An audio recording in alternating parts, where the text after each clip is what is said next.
ભાઈ જે સમજતા હોય કાયદો એ બોલો ને, બીજા બૈરાને શું ખબર પડવાની? તમે બોલો કોને શું તપાસ કરાવી છે? અને આ પોલીસ સ્ટેશન છે, આ નગરપાલિકા નથી, એટલે આની અંદર કોઈ મહેરબાની કરીને હું જ્યાં પાણીની ઓલી કરું છું ને, અને અંદર કોઈ આવતા નહીં હો મહેરબાની કરી, પછી અમારે ઓલું કરવું પડે. ના નગરપાલિકા નથી, આ નગરપાલિકા નથી, પોલીસ સ્ટેશન છે. જેને ખબર પડે એ બોલો ને ભાઈ, બૈરાઓને શું ખબર પડે? આ નિવેદન કરનાર આંકલાવ પોલીસ મથકના પીએસઆઈને તો તમે જોયા જ હશે. વાત હતી એક બાળકીના ગુમ થયાની.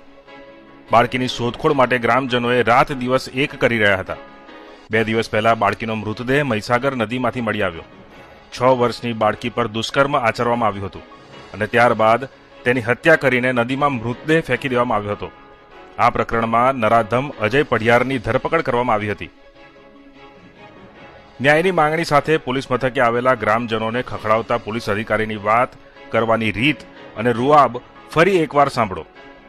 જેને ખબર પડે એ બોલો ને ભાઈ, જે સમજતા હોય કાયદો એ બોલો ને, બીજા બૈરાને શું ખબર પડવાની? તમે બોલો કોને શું તપાસ કરાવી છે? અને આ પોલીસ સ્ટેશન છે, આ નગરપાલિકા નથી, એટલે આની અંદર કોઈ મહેરબાની કરીને હું જ્યાં પાણીની ઓલી કરું છું ને, અને અંદર કોઈ આવતા નહીં હો મહેરબાની કરી, પછી અમારે ઓલું કરવું પડે.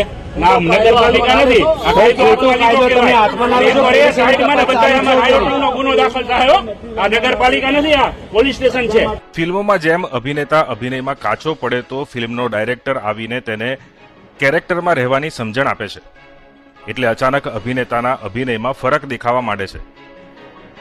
અભિનેતા કેરેક્ટર છોડી દે એટલે તરત જ સૂચના મળતી હોય છે.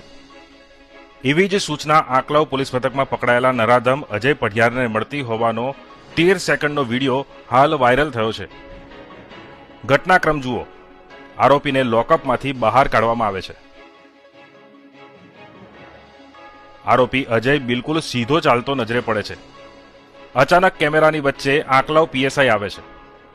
આરોપીને ધીમા અવાજમાં કંઈક કહેતા હોય તેવું દેખાય છે અને આરોપી અજય પઢિયારના પગ થથરવા માંડે છે.